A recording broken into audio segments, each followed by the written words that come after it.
All right, folks, welcome back once more to, you must know by now, this is Form Check Friday, where we take your videos that you sent to us, we put them up on the screen behind us, and we take a look. We offer you technique advice. We talk a little bit about programming in a lot of cases, a little bit about maybe some psychology. We kind of try to get into whatever it is that might help to make y'all better lifters. Now, I know some of you are sitting there like, Bryce, how do I submit? And what I would say is go to calgarybarbell.com and I'll show you. Check this out. So we're here. We landed. calgarybarbell.com, bada boom, right up here. You go to this button. It says FCF. That stands for Form Check Friday. Click it. Bum bum. There you go. And also, if you're interested in a fantastic little training app with a lot of programs and weekly check-ins with myself and the other Calgary Barbell coaches in an exclusive Discord, all that good stuff, just like what you would see here on Form Check Friday, you can check that out on there as well. Now, every time we finish Form Check Friday, we start off with the lifter that we left off with last time, because we leave it to y'all to give the advice in the comments section. And I don't want to just let that stand, let that stay the way it is. So we're going to start off with Michael. Let's get to it. We've got Michael here doing some deadlifts, and let me tell you a little bit about this. So 405 for a set of 8 here. This is 85% for a set of 8. I'm not sure if it's 85% if you're pulling it for a set of 8, but hey, maybe just incredibly good at doing high reps. Now, Michael says he's been lifting around 5 years, just about 4 or 5 months of powerlifting style training. He said his goal is to pull 500 pounds by the end of the year, would love to compete one day. Now, he says he has troubles with bracing and breathing from bottom to top. And he says he's starting to notice a little bit of hip pain and trying to figure out if bracing has anything to do with it. So let's start from the start. Let's see, I see you're pulling hook grip here. Terrible circles, but let's get into the pull. All right, so when we pull, what it looks like we're doing is we're really setting the hips super low. It looks like we're almost like squat depth there in the bottom. And what happens as we start to pull is before the bar comes off the floor, there's quite a big shift in the hip position. So I have no idea if this has anything to do with your pain, because pain is very complex, multifactorial, yada, yada, yada. But I do think we could get a little bit more of a proficient and consistent deadlift if we just started with the hips here, right? If we just started with the hips here and the knees there, instead of trying to start so dang low. And I think when we over sit down, we're going to see the hip come up to varying degrees throughout the set and throughout the reps. The other thing I'm not a huge fan of is that like snap through and drop lockout, right? You can see the bar's out of your hands. If you're looking to compete one day, do not do this. I repeat, do not do this. Do not get into the habit of dropping deadlifts. And that's not because it's loud or anything like that, but because you can get called in a meet if you don't return the bar to the floor with your hands on the bar. And I would hate to see somebody grind through a rep, hit a big PR, and then drop the bar, because that's what they're used to in training, and then not get the lift that they pulled all the way to lockout. It's just sad. I've seen it happen. It's not pretty. Now, the thing with bracing and breathing here is that, again, you just basically have to figure out a consistent way to do it, right? So some of these you're holding your brace a little bit more throughout. Some of these it looks like you're breathing out at the top. Some of these it looks like you're taking your breath with your hips high. So I think one of the things I would have you do is just try to slow down a little bit and try out a couple of different methods of setup. This is kind of how I deadlift, right? I put my hips up nice and high, I take my breath here, and then I pull myself down into tension. That's fine, that's great. It, again, looks like you're overdoing how deep you're sitting and your hips are coming up on every rep. So I think getting more consistent with your start position is gonna allow you to have more consistent reps, a more consistent difficulty curve from high rep sets to singles to whatever rep range you wanna do. If the reps are more similar, then they're going to be better reps. And your training stimulus and training effect is going to be more specific to your top end work. So that is, my biggest piece of advice there is let's just get to the point where we're consistent. in pulling into an actual starting position. And what that's probably going to mean and feel like is that you're pulling your hips back and down more than pulling them down and forward. And that's pretty common cueing I use for a fair bit of my lifters, fair number of my lifters. And you probably heard me say it on Form Check Friday more than once. But yeah, it looks like you're kind of taking your breath right? Like you're taking your breath here, like right as you're bracing. And I would maybe just take your breath a little earlier. Take your breath. Find your hip and hamstring tightness. Again, we have a video on this. Something about like perfect hip height or something like that. Maybe Dylan will put it in the description below. But I talk about the order of the setup, right? Taking your breath maybe with your hips high, pulling your hips down and back until you find the hip and hamstring tension, then sitting down into the quad tension, and lastly tightening the lats. All this while holding the breath, and then push the bar off the floor. So hopefully there's enough in there to go off of, and that gives you something to improve on. Best of luck. Our next lifter here is Luke, and Luke is doing some bench press. So let's take a look, and we'll tell you a little bit about Luke here. Now, this is 100 kilos for one. Luke says he had some really gnarly problems with his right shoulder previously, and that caused him to not really be able to bench very much. He had to really pull it back quite a bit. He says one of the things that he found helped and fixed it for him was that he dropped all of his accessories and just did bench press 3 times a week. So again, you know, a lot of the times the biggest thing that we need to do when we have pain and injuries is just find something we can do. And in this case, Luke found that he could do the bench press, but he couldn't do a lot of his accessory work.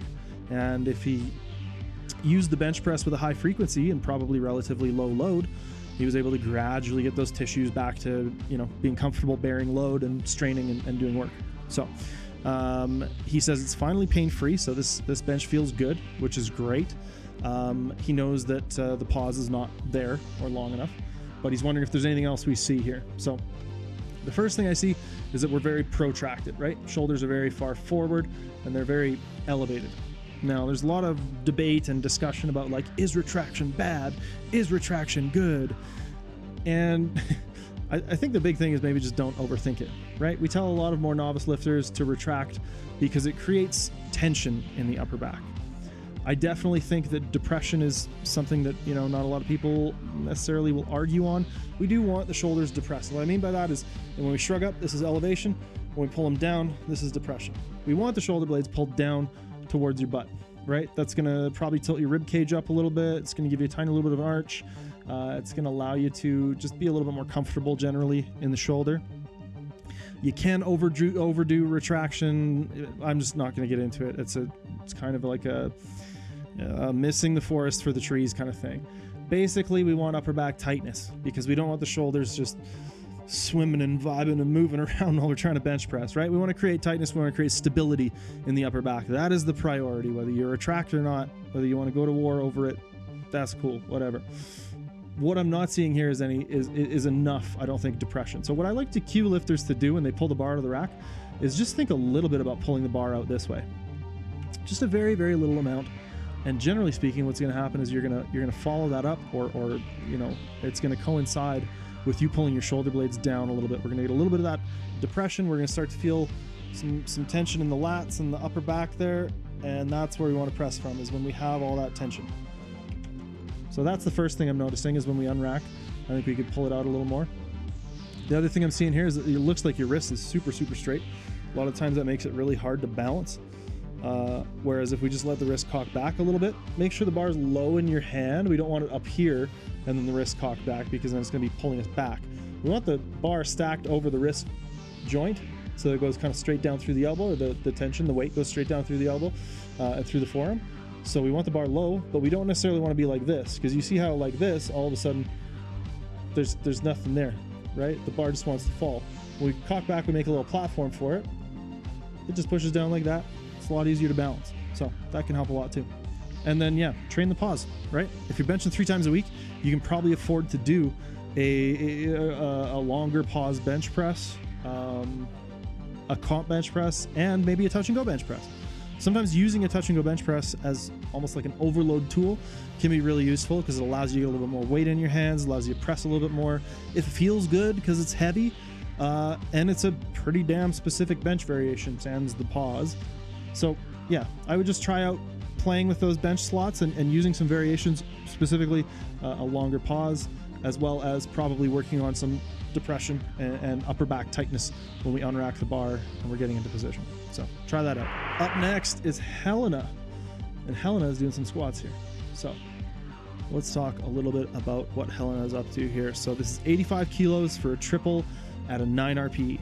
Now she says this is one of her heaviest sets during a peaking phase for a competition. She went 9 for 9 in that competition with a 90 kilo squat. So 5 kilos more than this in the meet. And she says she struggles with squat the most, and she's kind of scared that her, she was very worried about her depth in the competition. She ended up doing fine and going like obviously 3 for 3 on squats, but she said she was a little worried about going too heavy because she wasn't sure her depth was going to be there. She also notes that a number of lifters have been telling her she should go wider, but that squatting wider doesn't really feel very good. And she thinks that her biggest issue is losing tightness. Now I can see that right away, right? So when we descend in the squat, we are definitely seeing you kind of pop into the bottom and lose a fair bit of tightness. And I don't necessarily think that you need a wider stance. I would just try to put some work into that bottom position. I don't even think you need to go wider. I think I said that already, but it does look like depth is maybe a little on the line. But I mean, yeah, you're in. So my biggest piece of advice for you, Helena, is number one, in order to kind of like get over that anxiety that I think we're feeling with the bottom position, we need exposure therapy, right? We need to expose ourselves to a number of instances where we're spending time down there, we're getting comfortable down there, and not just psychologically, but physiologically and biologically. That's going to train you to be better and stronger and tighter. So things like paused squats, long tempo squats, anything that forces you to actually spend some time down there and slow down this descent, because we're definitely pretty good from here, right? But then around here, we just really just kind of let loose. And then we try to bounce and go really fast out of the hole and get it over with. Get me out of here. And I want you to try to do away with that mentality. I want you to try to spend some time down there. I want you to try to, take a little bit of extra time and really train the bottom position. Really try to, I use this all the time, but try to create the bottom position instead of falling into it, right? We want you to not only be comfortable with the bottom position, but to be very strong out of the bottom. So I definitely think paused squats, pin squats, long tempo, eccentric squats, maybe a tempo pause squat even.